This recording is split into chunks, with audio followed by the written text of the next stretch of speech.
Hello and welcome to the Runners World podcast with me, Rick Pearson. Today we're speaking with Henriette Albon, who recently completed the midwinter Bob Graham round in record time. So lots of you will be familiar with the Bob Graham round, but it's the kind of classic English round in the Lake District. Very, very difficult to do in any weather, but Henriette did it in December, sort of contending with snow and wind and ice, and she did it faster than any man or woman. So it's an amazing feat, and she comes on and talks a little bit about the round itself, but also, which I think will be useful for a lot of people listening, just how to train for a really hilly event such as this, or hilly challenge. So yeah, worth listening to. I think we've got to start, unfortunately, with just some tragic news from the running world, which is the death of Kelvin Kiptum, the world's fastest marathoner. He died on Sunday evening, the 11th of February, in a car accident alongside his coach. And obviously, yeah, it's amazingly sad. He's only 24 years old, seemingly destined to be the first man to complete a sub-2 marathon in race conditions. And that's something he was looking to do in Rotterdam in April. And yeah, our thoughts were obviously just with his family and his friends on this really, really tragic news. So yeah, sorry, a sad note to start the podcast on, but I think appropriate that we do so. We've had a letter in actually from a listener called Patrick Arminio, and he said he'd like to hear an episode with tips about training for an uphill marathon. Last year I tried this one, which is the Jungfrau marathon, which is one of the hardest marathons in the world. Essentially, it kind of starts off flat and then just goes up for about 13 miles. Ends up a mountain in Switzerland, I believe. Wants to try it again next year, so eager for some tips. Well, I think Henriette does talk a little bit about how to train for uphill marathons. And we are going to do a treadmill special. And the reason I mention that is because I think some of the solution for you, Patrick, is going to lie in the treadmill, unless you happen to live in the mountains or a very hilly area. Because I think the kind of specificity that you can get on a treadmill, if you just angle it to say 15 or 20%, is something that's quite hard to replicate if you live on kind of a relatively flat city. So some of the answers probably going to be there, and I think Henriette's going to touch a little bit on that as well, in terms of how to do it from an outside perspective. So hopefully that will be of use, but you can let us know. Please, if anyone else has got a letter they want to write in, it's always great to hear from listeners, and we do try to incorporate suggestions for episodes. So if there's something that we haven't covered that you think would be really useful, then please let us know. That's podcast@runnersworld.co.uk. All right, let's bring on our guest of the week. Guest of the week, here in the studio. Guest of the week, sometimes on the phone. Could be an athlete, could be a physio, or a complete unknown. All right, well, cast your mind back to December. What did you get up to over Christmas? Drink a bit of wine, eat a bit of turkey. Perhaps you even go out on a few runs, you dedicated devil, you. Well, our next guest ran the Bob Graham round in the Lake District, and not only that, she ran it quicker than any man or woman in history. Wow. And now holds the record for the fastest midwinter round outright, 17 hours and 55 minutes. Here to tell us a little bit more about the hows and whys of this incredible feat, it's Henriette Albon. Welcome to the Runners World podcast. Thank you very much. That was quite the intro there. Yeah, we're working on it. It's like a kind of desert. It's like the desert island disc, isn't it? Yeah, right. Can you tell us a little bit about, for those who don't know who you are, tell us a little bit about your running history? Yeah, sure. So I just turned 33 actually, and I've been dabbling in the trail running scene for a good, 10, 15 years now, I think. Sort of just started off as a fun hobby, easy way to get out, stay fit and sort of train. And since COVID, really, it's just been more of it. And I've trained more than ever. And done some international races, got some decent results, got some sponsors. So it's sort of what I do now.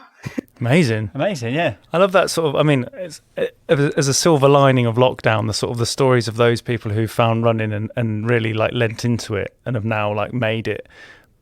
I mean, part of their lives for those general bods, and then for the people who've made it into a career. It's pretty amazing, isn't it? I know, compared to our lockdown story, Ben. Yeah, very limited. Very limited. So what attracted you then to the Bob Graham round? Obviously, it's big news in the fell running community, but you're based in Norway, aren't you? So does it have a kind of international appeal as well, do you think? I'd say it certainly does. I'm Norwegian. I'm based in Norway. I'm married to John Albon, who's English, and I also studied at Bath University and lived in the UK for 4 years. So I've certainly got a connection to the UK and sort of fell running scene out there as well. But our neighbour, Killian Jornet, he had a Who? crack at the Bob Graham. Oh, yeah. Oh, that guy. Oh, right, yeah. That guy, the guy who runs up mountains quite a lot. Yeah. Oh, the Everest guy. Yeah, and everything else. The Everest guy, fine. yeah, he does that too. Yeah. Yeah. No, he lives in the same area and he had a crack at the summer round a couple of years ago. And yeah, I mean, I've just been in awe at Beth Pascal and Jasmine Perez's times on the summer round as well. So it's always just been on my radar. And I've done quite a lot of trail races, well, for the past 10 years, really. And I was sort of about to end my trail running season in 2023. And then I thought to myself, I want to do one more thing, be it a race or a personal project or something. And then I thought back to what trail running, things have really excited me in the past couple of years. What have I really enjoyed? And I realized it wasn't actually necessarily the races. It was actually more the sort of FKT personal projects, go out, have an adventure, and experience something a bit more unique. So then I started considering different sort of routes that I could do. And it turned out that we were going to the UK to see John's family the week prior to the 19th of December when I decided to do the Bob Graham round. But it sort of just worked out timing wise as well. That's amazing. And then I realized there's such a thing as a midwinter round starting on the 18th. So the timing's just lined up perfectly. And I thought, you know what? I'm really excited about doing this. It gets me super fired up. I'm going to go for it and have a crack at the midwinter Bob Graham round. Amazing. I kind of like the spontaneity to this attempt. Like I feel like you could correct me if I'm wrong, but it feels like you had an idea of what it was that you wanted to do, but it was kind of like picking and choosing and the time of the year just that meant that this was the one that came there. How spontaneous was it? Do you know the round? Have you recce'd some of it? Like, were you going in completely like blind with a guide? Like, how did you sort of work out how to approach it? Yeah, so I was sort of looking at things to do end of October, and I think it was very early in November that I decided to do the midwinter round, sort of mid-December. So yeah, it was 6 weeks before I sort of went, right, I'm going to do this. Wow. So definitely quite spontaneous for sure. I then contacted some people that I knew in the lakes and quickly understood that this isn't something you just rock up to sort of have a go at. You need to do the wrecking. You need to get to know the locals. You need all the paces to help you on the day itself as well. So I actually ended up sort of just traveling out there mid-November, doing a recce route, meeting up with some runners and some people who'd be willing to support me on the day. And as it turned out, that was invaluable, super important for the actual attempt itself. And I think if I hadn't done that, I wouldn't have set the time I did in the end. What were the conditions like? I mean, I've walked in the lakes, done some running, but only in the summer months, and it can get pretty wild even then in kind of July, August. Like, what kind of weather did you have to kind of contend with in mid-December? Yeah, so I mean, going into the attempt, I was ready for anything. I was ready for sort of, minus degrees, snow on and a frost, or just like rain, wet, sloppy conditions. It turned out that I got the rain in the end and the wind. So yeah, it was a very wet and windy affair. Yeah. I've never spent such a long time in bad weather in the mountains. Wow. To be fair. It was the wind that got to me the most in the end. I just felt like I was constantly being blown over, and at one point, me and my crew were being blown over. So I did get quite worried about the whole situation at that point. But yeah, no, we definitely had some weather, but it wasn't super cold. It wasn't snowy. But I was wearing 2 jackets for pretty much the entire attempt, so it was chilly. Yeah, it's interesting though because it's sort of it leaves a little door open to be like, well, if the weather had been less windy, but that sort of more sort of warmer, like could it have been faster? Do you think, like, did you finish and go like, oh, there's, you know, that element is, because wind is absolutely, like, if you're into a block headwind for like half of that whole thing, you're like, that's hours. Like, could you suddenly be like, wow, that was amazing and what a great time, but it was windy. What happens if it wasn't windy? Like, has that been a thought process? Definitely, but I do feel like when you attempt a midwinter round or a winter round, it's not so much about necessarily setting the fastest possible time that you can. It's more about getting around in one piece and sort of surviving the adventure. But I'm very keen on having a crack one day on the summer round, because I think there you're looking at dry conditions underfoot, no wind, more daylight for sure. And that's more of a really try and set a proper fast time. Wow. So yeah, I'll be hopefully coming back in 2025 to attempt the summer round as well. Oh, great. Because I do feel like I want to see how fast I can go.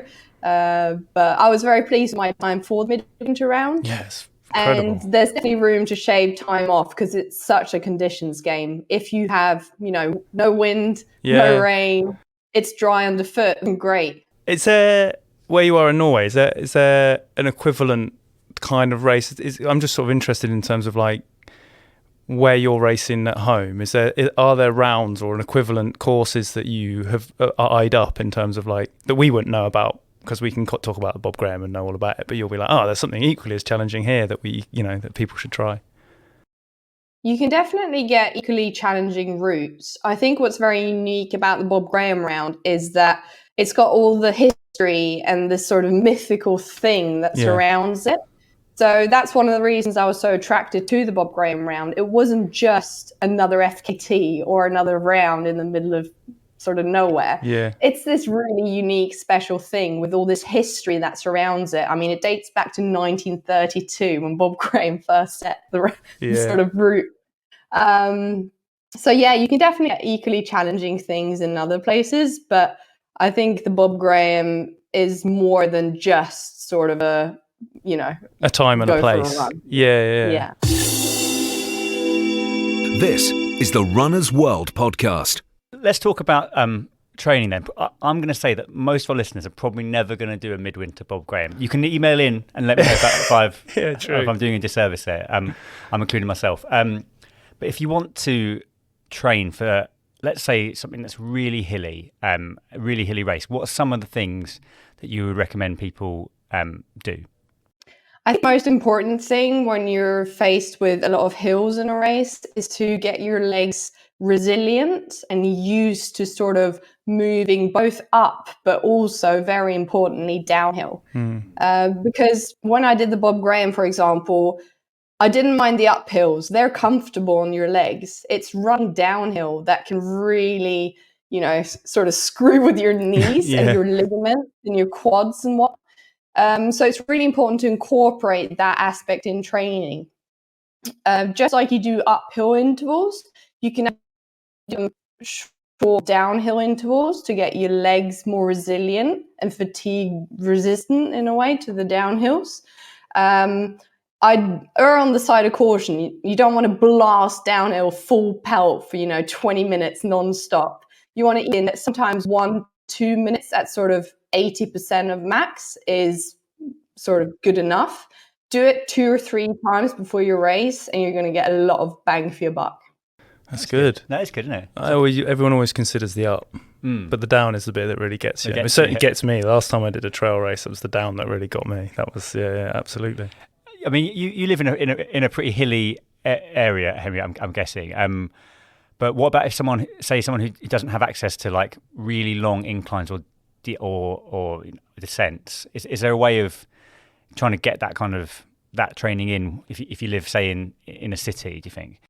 So if I lived in London, for example, which I did do back in the day, first of all, you can actually, if you look around, you can find smaller hills most places. So first off, check around because you'll be surprised what you can find. So do that. If you cannot find hills, I recommend jumping on a incline treadmill to do uphill intervals. And what I would then try is maybe every other weekend, or at least a couple of times before your race, travel slightly out of where you live to get some natural hills to train on. It's definitely worth doing it because you're just going to have a much better time come race. So I would try and incorporate some natural hills, because otherwise you're in for a shock, for a long day. A long day, yeah. I've been there. I didn't sign up for this. Are you a gym goer? Are you a sort of a strict strength and conditioning kind of runner, or do you let the sort of natural environment hone your skills? I'd say I'm actually a gym goer. I do go to the gym twice a week to do sort of upper body strength and maintain muscle mass. Yeah. And I quite enjoy that. Yeah. But I do spend a fair amount of time in the mountains as well. So, yeah, a bit of both. That's good. Are you, because I know a lot of people who are very good trail runners and are in the kind of environment you are, they'll do a lot of skiing in the winter. Is that something that you and John do, or are you just try and keep it as specific as possible and all your kind of long outings are actually running based? I just came in from a 4-hour ski. There we go. There you go. Yes.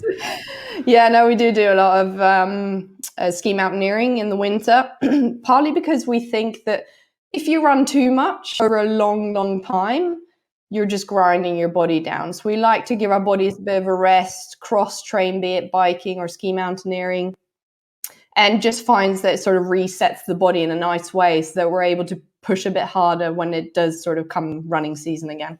So you might do like the equivalent of like a long run on a bike, for instance. Do you think is that something you think people can potentially swap in, swap out if they're feeling the kind of grind of lots of running?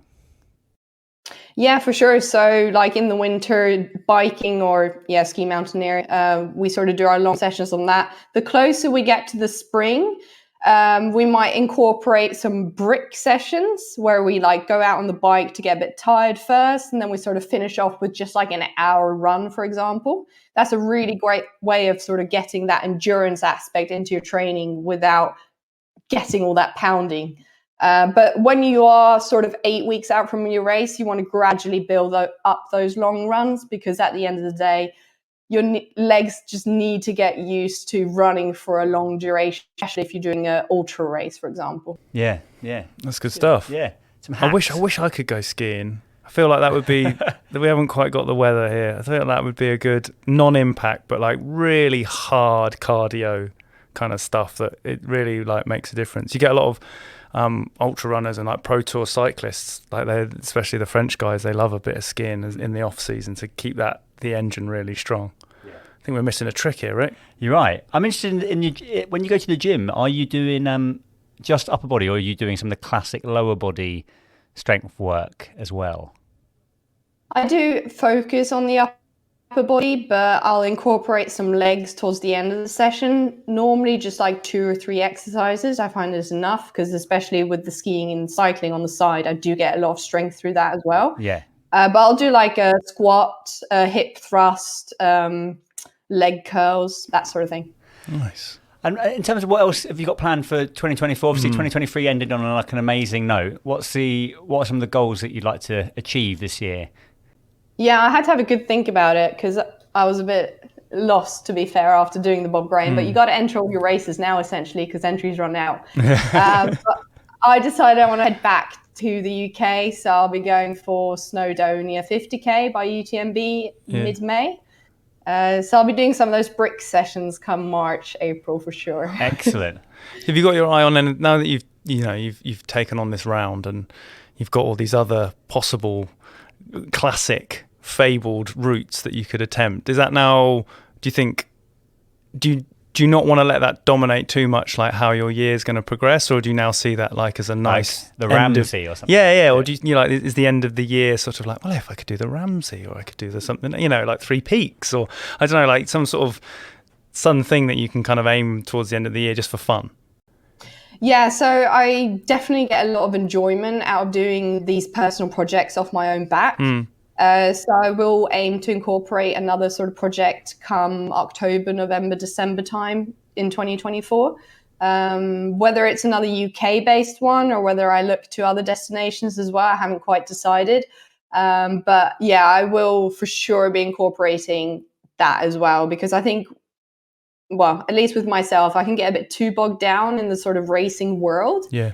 And races are great and they're super challenging in their own way, but there's something very special and unique about just going out into the mountains off your own initiative as well and having that adventure. Yeah, and I think that's probably the most relatable thing that our listeners will have, is that a lot of their running will be for that personal gain. I mean, obviously there's a lot of race focused stuff that takes place, but personally speaking, like, I love going off for just a run in the outside for the sake of it and for it to be fun and to get satisfaction from the environment that I'm in. So I go out in the forest and, you know, and spend some time there and feel much better. So I come back. So it's really nice to hear that, you know, the combination of both is very much part and part of your enjoyment of running, racing, and also having that personal enjoyment. Yeah, definitely. Henriette, thanks so much for your time and coming on the podcast. If people want to find out more about your running, your racing and running adventures, you're online, aren't you? Where could people go? Instagram is probably where I update the most and sort of keep my followers updated on race plans and personal projects and training. I also have an app called Albon app with my husband, John Albon, which is like a training platform. So you can check that out as well. And like the majority of runners, I'm on Strava. So. There we go. Hey, we had a runner on who'd used the app. Oh, the Albon app's meant to be absolutely amazing, yeah. We had a pro on who'd just done something fantastic, who'd used the app. So there we go. I can't remember, but there you go. It was either, yeah. But we'll have to go back through. Was it Elsie? It might have been Elsie Davis, yeah. Oh, yeah. There we go. She's a good runner, and she's using the done Albon right. app. So there you go. That's she's good. okay. Yeah, great. Henriette, thank you so much. Yeah, thanks for your time. Best of luck with all your running in 2024, and congratulations on the record for the midwinter Bob Graham round. Thanks very much, and thanks for having me. Thank you. Thanks very much. So that brings us to the end of this week's Runners World podcast. A huge thanks to our guest Henriette Albon, and to you, of course, for listening. We'll see you again next week.